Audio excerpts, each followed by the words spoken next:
진단쇼는 두 가지 방법으로 참여하실 수 있습니다. 전화는 02-325-8200번으로 하시면 됩니다.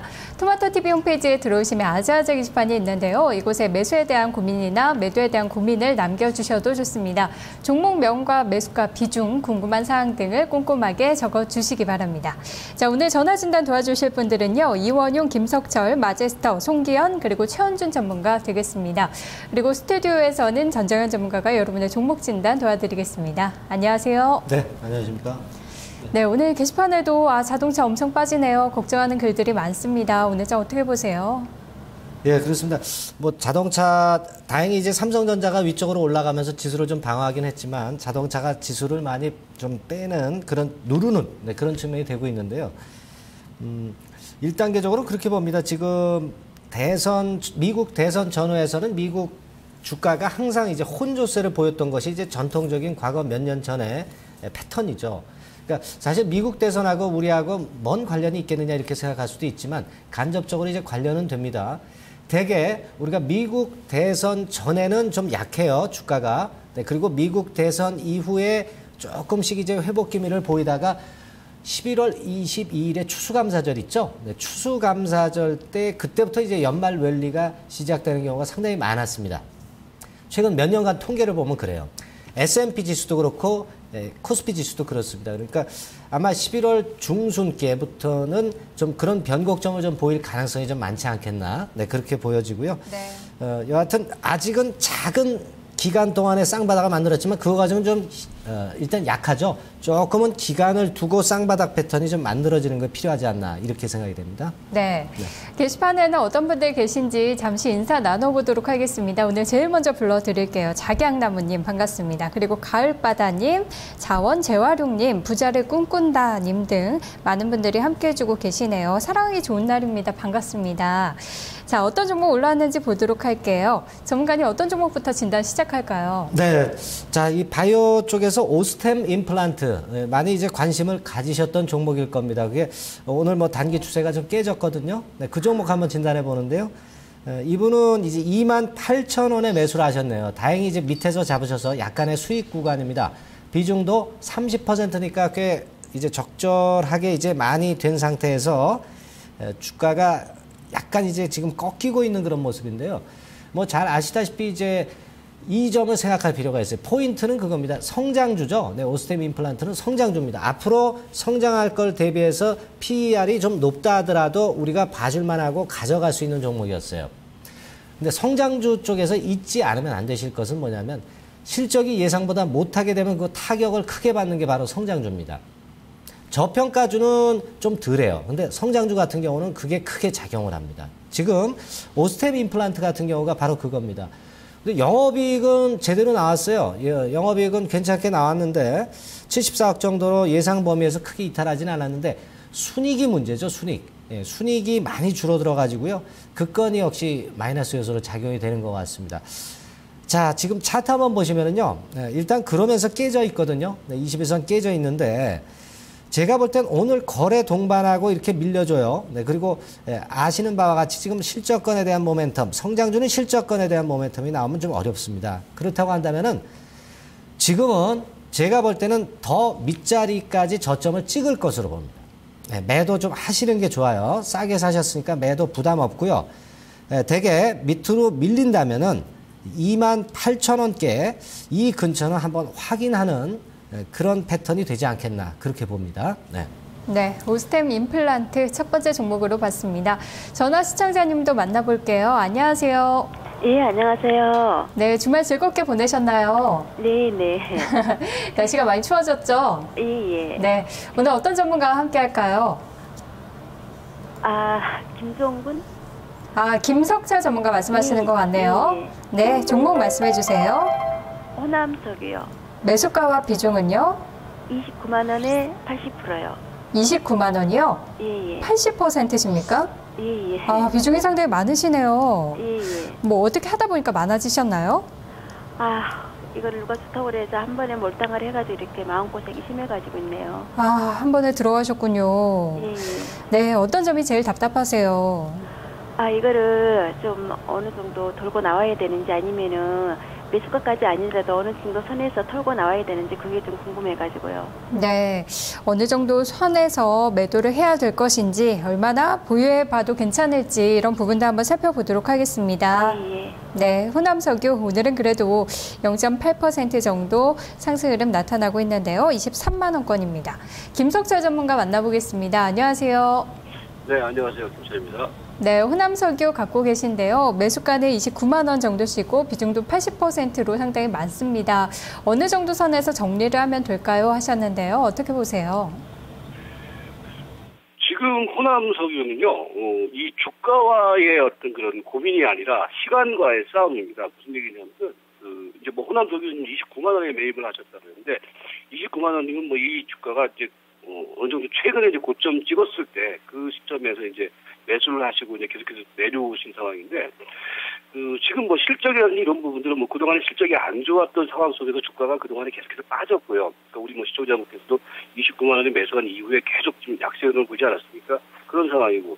근데 지금은 뭐냐면은 지난 2분기부터 이제 약간 실적이 최고로 좀 안 좋았던 상황 속에서 이제 3분기부터 실적이 약간 개선되는 모습이 나타나기 시작하고 있어요. 그래서 아직까지 뭐 글로벌 경기가 뭐 완벽하게 돌아서는 상황이 아니기 때문에 호남석유화 같은 경우에도 실적이 계속해서 좋아질 것이다. 이런 부분들은 아니겠지만 이제 최악의 국면은 지나갔다라는 거거든요. 그런 측면 속에서 지금 주가가 최근에 보시면 21만 원대에서 어느 정도 바닥권의 흐름을 보여주고 있기 때문에 이 종목의 경우는요. 지금 뭐 단기적인 흐름을 보시면은 그러면 안 됩니다. 단기적인 흐름을 보시면 안 된다는 얘기는 단기적으로는 움직일 수 있는 종목은 아니죠. 그러니까 기술적으로 볼 때 예를 들어서 23만 원에서 한 24만 원까지는 갈 수 있겠지만은 우리 시청자분께서는 29만 원에 매입을 하셨기 때문에 그리고 80%이기 때문에 지금 이 종목에 대한 매매 포인트는요. 묻어두시고 기다리시는 게 맞아요. 그러니까 한 달, 두 달 내에 이 종목의 어떤 그런 회복 가격을 기다리시는 것보다는요. 이 종목은 어차피 향후에 주가가 움직인다라고 했을 때는 먼저 바닥을 찍었던 석유화학이라든지 그다음에 제가 보는 경우는 조선이라든지 해운 이런 종목들이 결국은 돌아설 겁니다. 그러나 그게 이제 시간이 걸린다라는 얘기거든요. 그래서 지금 이 종목의 경우는 여기에서는 뭐 단기적인 관점에 대응하지 마시고요. 일단 기다리십시오. 기다리시면은 시간이 좀 지나게 되면은 제가 보는 게서 다음 내년 한 1분기 정도 때에서는 최소 25만 원 이상 매입하신 가격대 가지고 충분히 갈 수 있다고 봅니다. 그래서 지금은 다른 거 뭐 매도해서 다른 걸로 옮겨 타는 것보다는 현재 가지고 있는 포지션을 가지고서 좀 시간을 좀 기다리는 그런 대응을 하자 이렇게 말씀드리도록 하겠습니다. 네, 전문가님 그렇다면은 과연 그 시간과의 싸움 얼마나 좀 참고 견디는 게 좋을까요? 대략적으로라도 좀 말씀해 주세요. 그거는 제가 점쟁이가 아니기 때문에 몰라요. 그런데 중요한 것은 뭐냐면은 지금 전체적으로 최근에 보면은 IT하고 자동차 관련주들이 최근 올해 5월달에 고점을 찍었단 말이에요. 그런데 지금 호남석유화학이라든지 이런 종목들의 경우는 작년 고점을 찍은 자리가 작년 5월달이거든요. 작년 8월달 이렇게 된 거죠. 그러니까 먼저 조정을 보였던 종목들이 시장에 터닝을 하게 되면 지금 터닝 자리가 아니죠. 그러니까 지금은 하락 추세 과정이기 때문에 시장이 전반적인 터닝을 할 때 그때는 이제 먼저 빠졌던 대형주들이 올라갈 것이다. 그렇기 때문에 그 시점에 대해서는 제가 뭐 정확하게 말씀 못 드리겠고 다만 내년 초후반, 초중반 요 정도에서는 경기가 회복세를 보인다라고 했을 때는 이런 종목들이 먼저 움직일 가능성이 있다. 이렇게 보시면 될 것 같습니다.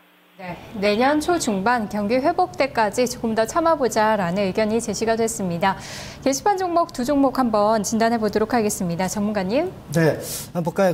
S맥 있죠? 네, S맥 한번 진단 드려보겠습니다. 네, 이분은 14,300원에 매수하셨는데 15% 비중이십니다.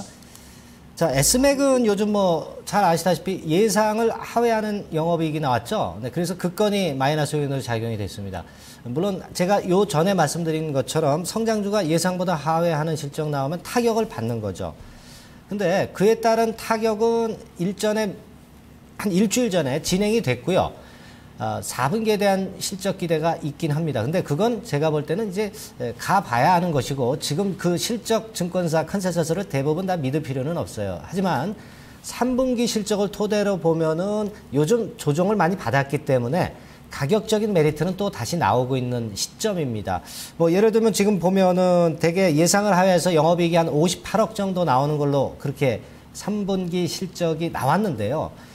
4분기 실적을 한 82억 정도 예상을 합니다. 그러면 토탈 영업이익이 한 330억 나오고 순이익폭 대강 감 잡아서 EPS 대강 예상을 해볼 때는 1,900원으로 예상이 됐지만 1,700원 선이나 1,600원 선은 최소한 나와요.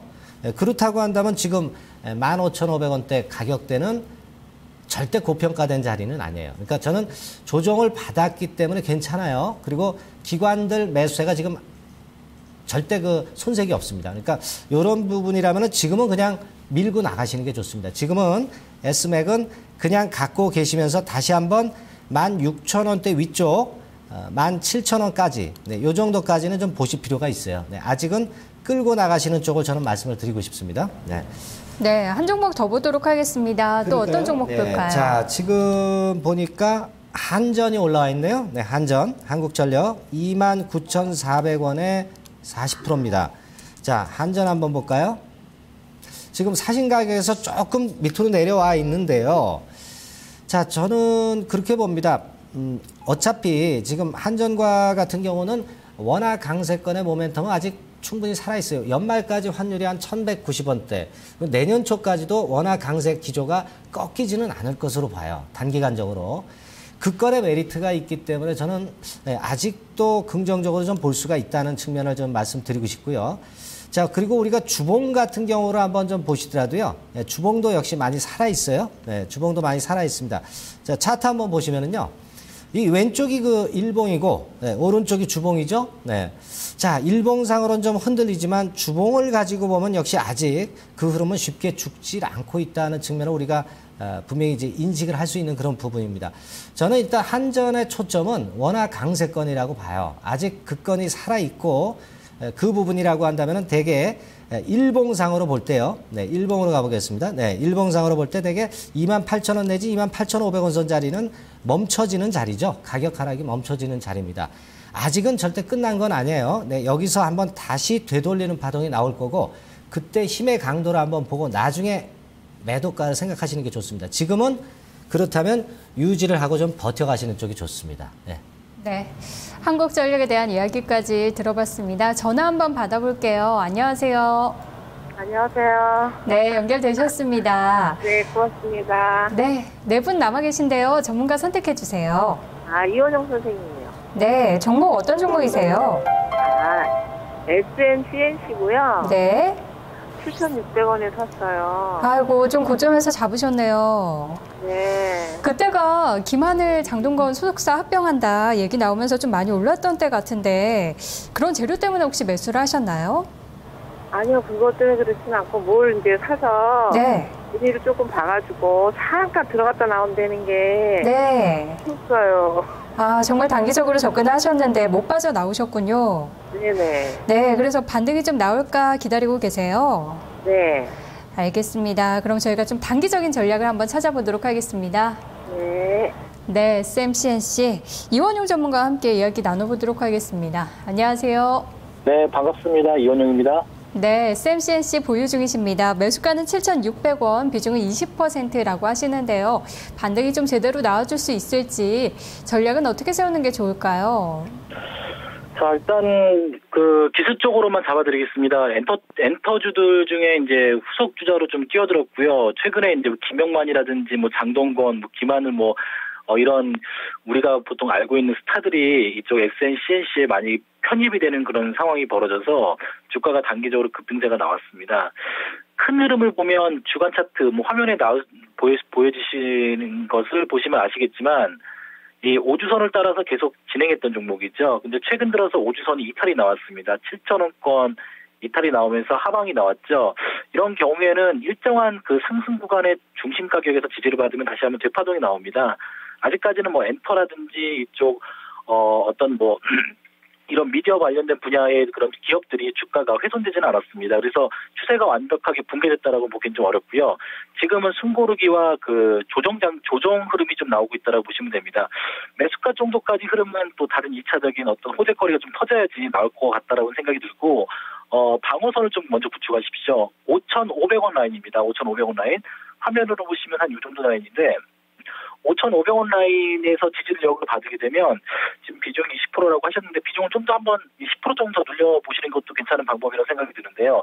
고가권에 있는 종목에서 추격 매수하신 건 좀 아쉽지만 그래도 만약에 추가 매수 반응해서 평단가를 약간 낮추시고 다시 한번 되파동에 대한 흐름이 나온다면 충분히 플러스권에서 빠져나올 수 있는 전략을 구사할 수 있을 것 같습니다. 5,500원 지지라인 보시고 일간상으로는 60일선 라인 이탈만 안 한다면 2차 파동 가능하니까요. 적어도 이제 7,200원 정도까지 흐름이 나오는지 보시고 5,500원 지지라인 받으면 추가로 한 10% 정도만 더 추가하십시오. 그리고 목표가는 한 7,200원 정도 선으로 잡고 진행해 주시기 바랍니다. 한 번 더 정리해 드리도록 할게요. 5,500원 지지되면은 10% 정도 비중 늘리시고 1차적인 목표가는 7,200원으로 제시를 해 주셨습니다. 아자아자 게시판 종목 하나 보도록 하겠습니다. 전재현 전문가님. 네. 자, 요즘 그 제약주가 많이 힘을 내고 있죠. 동성제약 한번 보겠습니다. 동성제약. 자, 동성제약은 근데 최근에 좀 밑으로 밀렸어요. 그래서 다른 예를 들면 한동약품이니 명문제약, 영진약품 이런 쪽들이 이제 시세를 많이 내는데 동성제약은 좀 시원찮습니다. 그렇다면 지금 실적이 무슨 마이너스 요인이 있느냐? 그건 아니죠. 되게 아직까지는 실적권 보면은 PER 한 10배 정도 수준에 지금 현재 위치해 있고요. 그런 상태입니다. 근데 동성제약을 지금 5,100원에 매수하셨어요. 네, 5,100원에 20% 비중이십니다. 지금 한 7, 8% 정도 이제 손실이 발생한 구간인데, 물론 조금은 이제 아직까지 제가 볼 때는 동성제약까지는 임자가 없어요. 그러니까 어떤 매집 주체가 좀 있어야 되는데, 우리가 차트상을 통해서 보면은요, 어떤 임자가 좀 별로 그렇게 많지 않은 듯한 그런 움직임을 나타내주고 있는 것이 바로 이 지금 현재 동성제약의 모습이라고 봅니다. 밑에 거래 보셔도 좀 거래가 요철이 없죠. 요철 없고, 매집 과정이 좀 없고, 좀 흘러내리면서 어려운 과정을 거쳤어요. 근데 제가 볼 때는 지금 시장 패션 자체가 이제 중소형 제약사, 고가 제약사에서 중소형 제약사 쪽으로 좀 이전하는 단계고, 이쪽이 되고 있다면 지금은 8단계는 아닙니다. 지금 밑에서 보시면 쌍바닥 패턴 서서히 나오고 있죠. 여기서 조금 이제 힘이 받으면 그러면 가능성이 좀 있을 가능성이 좀 있습니다. 지금 이 정도 시세라면은 아직은 시장 패션을 감안해서 유지를 해보시고 5,000원대 정도 올라오면은요, 그때 제약주들의 패턴을 보시고 그때 한번 매도 유무를 저울질하는 건 좋지만 지금은 물량을 홀딩하고 유지해 보시기 바랍니다. 예. 알겠습니다. 일단 동성제약에 대한 의견 들어봤습니다. 게시판 종목을 하나만 더 보도록 할까요? 아자아자 게시판에 종목들이 많이 올라와 있는데요. 한 종목만 더 보도록 하겠습니다. 네, 전문가님. 자, 지금 고생하시는 종목, 예를 들면 한진해운, 네, 한진해운 한번 볼까요? 네, 한진해운입니다. 사실 아직도 밑으로 미끄러져 내려가고 있는 그런 모습인데요. 이 매수하신 분이 보니까 한진해운, 네, 가격을 안 적어 주셨네요. 네, 가격을 안 적어 주셨습니다. 사실은 한진해운 같은 경우가 한진중공업은 괜찮은데 한진해운은 좀 처지고 있습니다. 한진중공업 같은 경우는 인천 북한개발권이나 요즘 인천의 재료가 많이 떠오르고 있죠. 그래서 그 건으로 해서 시세를 내는데 한진해운은 조금 어렵습니다. 지금 현재 주가 패턴이. 예전에 그 웅진코이 건에 좀 악재가 있을 때 그때 조금 이제 심리적으로 많이 다친 것 같아요. 그때 이제 한진해운도 부채 비율이 좀 높기 때문에 그런 면에서 좀 마이너스 요인이 있지 않느냐 그런 판단들을 이제 많이 했고 그때 이후 흐름이 사실 좀 어려워진 것만은 사실입니다. 그리고 지금도 보면 이제 기관 외인이라든가 수급적인 패턴이 아직까지는 좀 미약한 그런 모습을 보여주고 있기 때문에 좀 안타깝습니다. 그리고 현재 바닥을 친다고 한다면 어떤 바닥을 치기 위한 종가 양봉이라든지 한번 돌리는 그 외바닥이나 쌍바닥 패턴이 나와줘야 되는데 아직은 좀 그게 없습니다. 자, 지금 차트 한번 보시겠습니다. 자, 차트 통해서 보시더라도 이렇게 흘러내리는 거죠. 그러니까 21일 이동평균선하고 이격도도 많이 벌어지면은 낙폭과대로서 반전을 할 수도 있는데 아직은 그런 면이 좀 없습니다. 지금 현재 PBR이 낮다고 그래서 우리가 플러스 요인이 있다라고 보기도 좀 힘들고요. 자, 그런 모습입니다. 그래서 제가 볼 때는요, 지금 30% 비중을 13,100원에 사가지고 계신 것은 너무 비중이 지금 많습니다. 조금은 아쉽지만 절반선 정도는 카팅을 하실 필요는 있어요. 전량을 매도하실 정도는 아니라고 봅니다. 하지만 절반은 카팅해서 좀 더 밑가격대를 보거나 그렇지 않으면 다른 종목 쪽으로의 교체도 한번 생각해 봐야 됩니다. 지금은 쌍바닥 패턴이 안 나왔고 흘러내리기 때문에 불가피하게 절반 선 정도는 물량을 축소하시는 것이 지금 현재 최선안이 될 것 같습니다. 예. 네, 한진해운 이야기 들어봤습니다. 자, 이번에는 전화 받아보겠습니다. 안녕하세요. 안녕하세요. 네, 전문가 선택부터 해보도록 하겠습니다. 송기현 전문가님이요. 송기현 전문가요. 네. 종목 들어볼게요. 한국가스공사. 네. 매수가 비중이 77,900원. 77,900원이요? 예, 예. 아, 비중은 어떻게 되세요? 25%예요. 25%요? 오늘 오전에 네. 매입을 했는데. 아, 그러셨군요. 네. 네, 어떤 점 때문에 매수하셨어요? 이걸 계속 하고 있거든요. 아, 계속해서 매매했던 종목이군요. 네. 네, 수익이 그동안 많이 났나요? 조금. 주가가 그래도 많이 오른 종목 가운데 하나인데 조금밖에 안 나셨어요. 많이 났죠. 아, 많이 나셨어요. 자, 그럼 오늘 매수를 잘한 건지 이 부분이 좀 궁금하신 건가요? 네. 네, 목표가는 또 어디까지 보면 좋을지도 이야기 들어보도록 할게요. 예. 네, 자, 이번에는 송기현 전문가 연결하겠습니다. 안녕하세요. 네, 안녕하십니까. 주대송사 송기현입니다. 네, 한국가스공사입니다. 77,900원에 25% 비중이라고 하시는데요. 잘 매수를 하신 건지 한번 봐주세요. 네, 일단은 그 전부터 계속 이제 트레이딩을 하셨던 것 같은데, 그래도 괜찮은 수익을 많이 내셨던 걸로 판단이 들고요. 그 다음에 이제 한국가스공사가 오늘 기사가 하나 났습니다. 정부에서 이제 예산안을 삭감을 하게 되면은 셰일가스 개발에 대해서 약간 부정적인 영향을 미칠 수 있다. 이런 기사가 나왔는데 일단은 셰일가스 개발이라는 것은 전 세계적인 그런 트렌드이기 때문에 아마 개발은 지속적으로 진행을 할 겁니다. 그렇기 때문에 크게 악재로 생각을 하고 있진 않습니다. 다만 한국가스공사가 최근에 약간 탄력은 둔화되고 있는 그런 흐름을 확인을 할 수가 있습니다. 거의 한 달 정도 가격이 지금 정체되고 있는 그런 국면인데요. 일단 주간 차트로 보시면은 어느 정도 기간 조정 내지 가격 조정은 올 수 있는 그런 자리입니다. 왜냐면은 기존의 매물 라인이 한 79,000원 부근에서 많이 쌓여 있거든요. 79,000원에서 80,000원 라인에서 많이 쌓여 있습니다. 왜냐? 최근 신고가를 기록을 했었던, 그러니까 2008년도에 80,000원 라인에서 매물이 많이 쌓여 있어서 지금 다이렉트로 40,000원에서 80,000원까지 올라왔기 때문에 어느 정도 휴식기는 필요한 구간이라서 약간의 당분간의 이제 기간 조정 정도는 충분히 나올 수 있다, 이렇게 말씀을 드리겠고, 그 다음에 매수한 가격이 고가에 매수를 하셨잖아요. 77,900원이면은 고가에 매수를 하셨기 때문에 지금은 아까 말씀드렸던 것처럼 기간 조정 내지 가격 조정이 충분히 나올 수 있는 위치라서 리스크 관리를 좀 타이트하게 하시면 될 것 같습니다. 그래서 아직까지는 팔 필요는 없을 것 같은데 이 파란색 선 보이시죠? 이 선이 21선입니다. 21선을 이탈을 하게 되면은 그때는 물량 축소 내지 일단 손절로 대응을 하시고 가격 조정이 다시 일어나서 한 70,000원 부근에 왔을 때 재매수하는 전략, 그런 식으로 트레이딩 관점으로 접근하시면 될 것 같네요. 네. 오늘은 정부의 셰일가스와 관련한 예산 삭감 이야기도 나오면서 조정을 받고 있는데요. 전략에 따라서 잘 참고하셔서 매매 잘 하셨으면 좋겠네요. 자, 1부는 여기까지 하도록 하고요. 잠시 후 2부에서 종목 고민 계속해서 진단해 드리도록 하겠습니다.